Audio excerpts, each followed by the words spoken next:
Hi, my name is Julia Withrow, and my team's research project is in the development of a computational phantom for proton therapy applications based on a physical proton tissue-equivalent model. So for some background, prior to this project, a physical proton tissue-equivalent model was created by researchers in this same lab. This model is of a 10-year-old and created from materials tested to behave the same as actual human tissue in response to proton beam irradiation.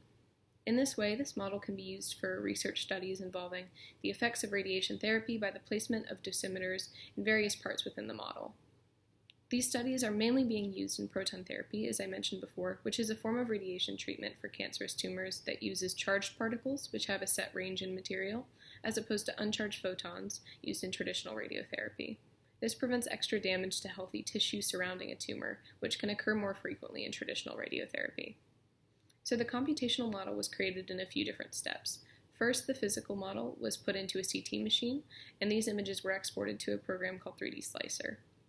Basically, this works with CT axial slices to segment specific areas of the body. In our case, we segmented soft tissue outer body contour, lungs, skeleton, airways, and the brain.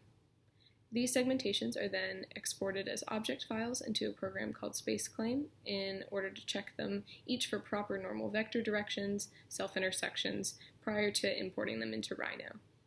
Rhino is used to import all of our existing segmentations and then add in virtual reference organs that already exist for a 10-year-old model from the UF-NCI Phantom library.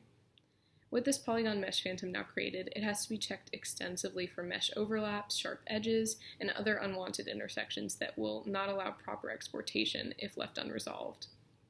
From here in the following weeks, this model is going to be converted to a tetrahedral mesh, where it can then be utilized for Monte Carlo simulations. The purpose of the creation of this computational model is to have a virtual version of the physical model in order to perform Monte Carlo simulations of radiation treatments. Being able to use this phantom for dosimetric calculations and comparisons will be helpful in assessments of the benefits and also potential consequences of proton therapy in tumor irradiation. And finally, out-of-field doses can be compared between the computational model we've created and the physical phantom, and we can evaluate the validity of proton tissue equivalent materials for research in the future. Thank you.